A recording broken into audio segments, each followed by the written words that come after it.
Hey 49er fans, I'm Thomas Mott. Today's video is brought to you guys by Manscaped. Go to manscaped.com/49ers for 20% off your first order plus free shipping. The link will be down below right now in the description box.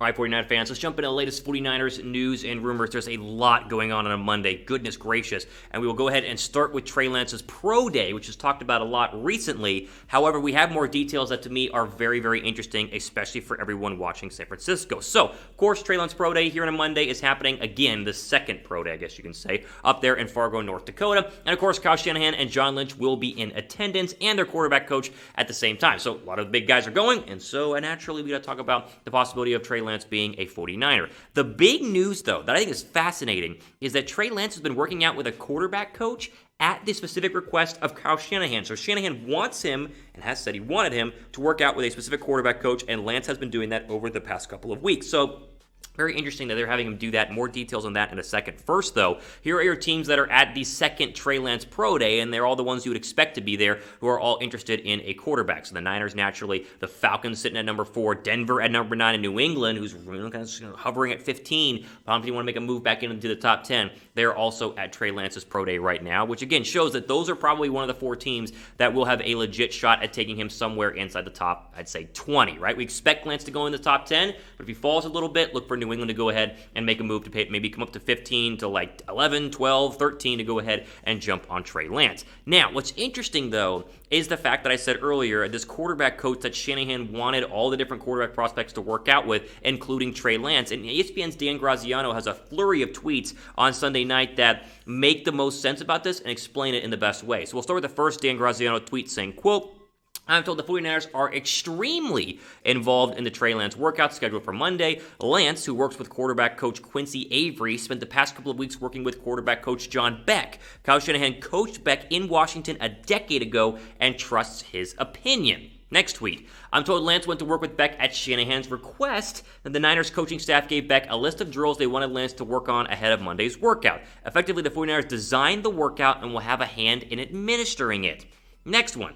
Other teams are expected to be in attendance, including the Falcons and Washington, per sources, but obviously Lance is under consideration for the 49ers at pick number 3. So an additional team that added on the list of teams we talked about, with Washington being there as well. Final one here, worth noting, of course, Beck also worked with Fields, who along with Mac Jones is also under consideration for the 49ers at pick number 3. So this kind of gives you an idea of what the 49ers are doing right now. I mean, essentially, they are trying to get their hands on, figuratively, every single quarterback that potentially could go at number 3 in order to find out which one is the best fit, right? The fact that Lance is now working with John Beck at the request of Shanahan shows that Shanahan and the 49ers are very interested in Trey Lance, probably more so than a lot of people fully realized. And the fact that he said that they're extremely involved in Trey Lance's workout is just even more fuel to add to the fire that Lance could be an option at number 3 overall.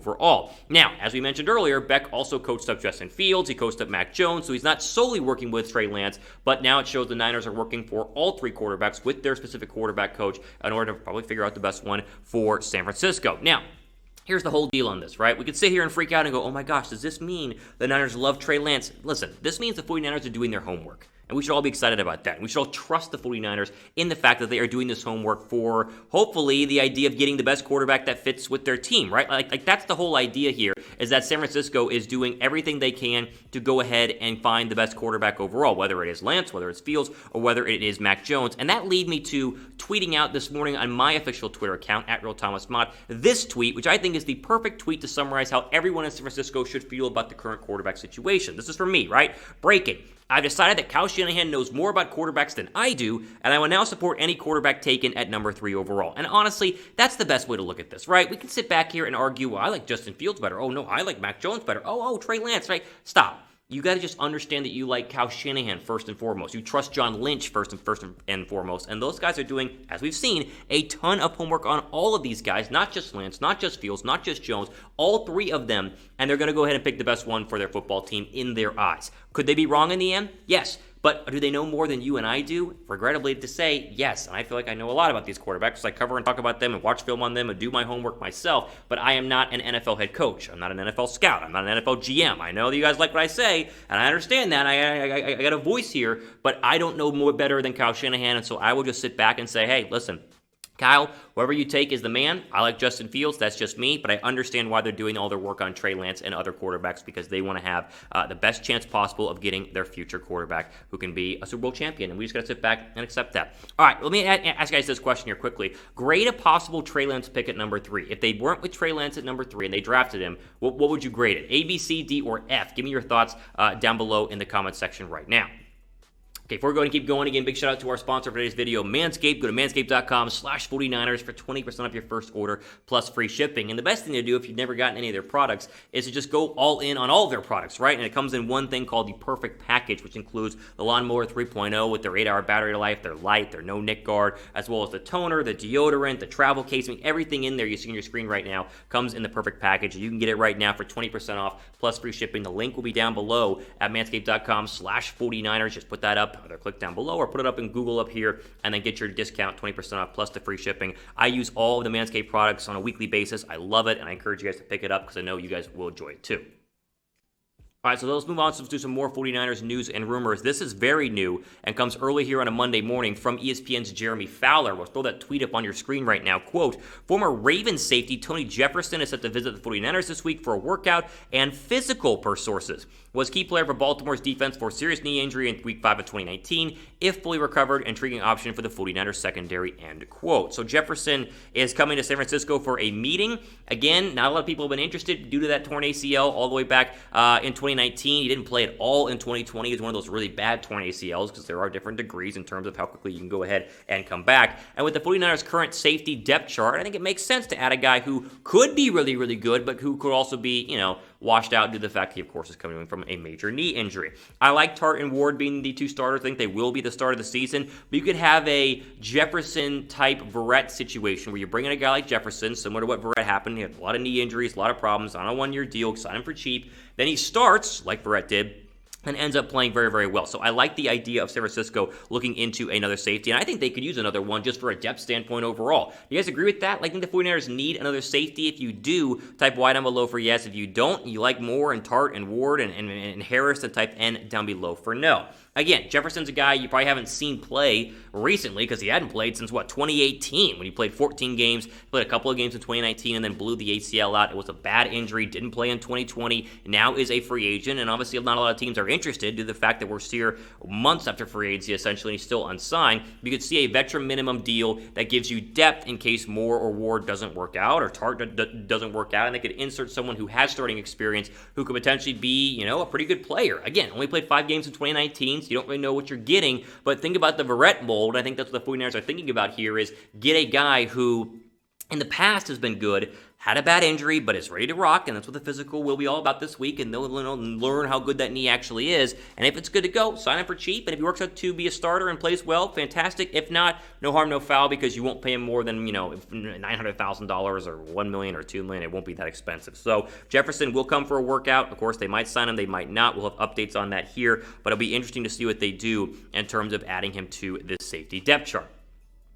Okay, before we go ahead and keep going, again, make sure you guys are subscribed for the latest 49ers news and rumors. Plenty more stuff happening this week as we are less than 2 weeks away from the NFL Draft. We'll have full live coverage on our main Chat Sports channel, but make sure you guys are subbed here as we are going to go ahead and keep you guys up to date on everything happening with our 49ers, which is a lot, right? A lot is going on, and so if you're subscribed, you'll be one of the first to know when things happen and we cover here on the channel. All right, let's move on to another story here from fansided.com talking about how Rondale Moore out of Purdue is the perfect fit for the Kyle Shanahan offense. And this goes back to the thought process that the 49ers could be interested in drafting a wide receiver after losing a guy like Kendrick Bourne in free agency to the New England Patriots. As, of course, Moore, one of the ones that the 49ers have attended in terms of his pro day. They've looked at other wide receivers as well. He could be a real option in round 2, and they're starting to kind of compare him to like a Curtis Samuel or a Debo Samuel, and it's kind of interesting to see what he would look like in a 49er uniform. Now, Joe Brandt was on the Moore's, was talking about Moore's comparison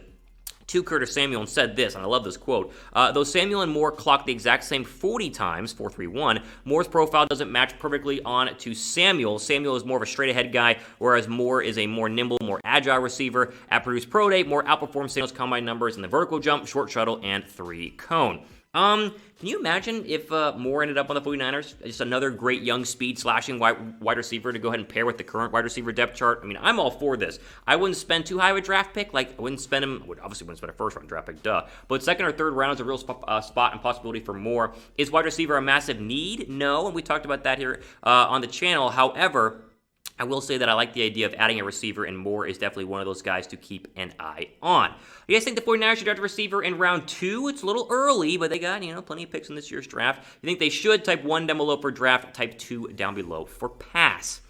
All right, let's get to our final story here, and this is something that has been building for a lot of NFL teams over the past weekend. The 49ers are reporting that some players will be skipping their spring workouts, some of the offseason training activities that a lot of people are doing now, and 19-plus teams have opted out of voluntary workouts, and they've all been citing COVID-related concerns. And so this is not anything new for what we expected, but now the 49ers have officially joined the list of teams that are going to have a lot of players skipping some of their spring workouts at the 49ers facility and at other NFL facilities as well. So here was the 49ers players' official statement. That way you get to see what they said via the NFLPA. Quote, "Last year, the virtual offseason kept us safe in an uncertain environment while allowing us to work together as a team.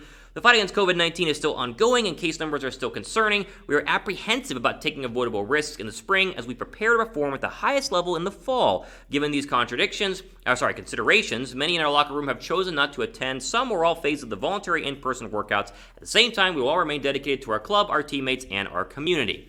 End quote. Now, listen, I would rather them go to OTAs. I'm one of the ones that likes the in-person workouts from a team building perspective. I think it is important. But if there was a football team that didn't really need OTAs, it would be San Francisco, right? They're not a football team that has a new head coach or a new regime. Like some of these places with new head coaches like Philadelphia, I think could use OTAs just to kind of build camaraderie between players and coaches.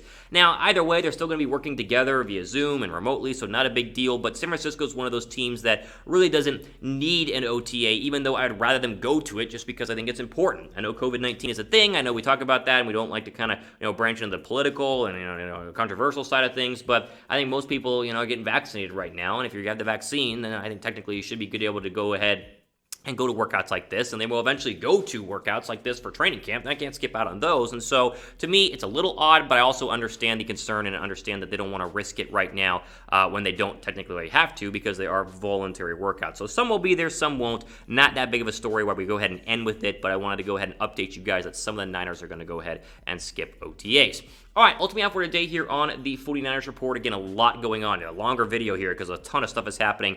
Stay sub for the latest up-to-date stuff, and we'll keep you guys up to date whenever things happen. For, again, the channel, I'm Thomas Mott, signing off for the rest of your day.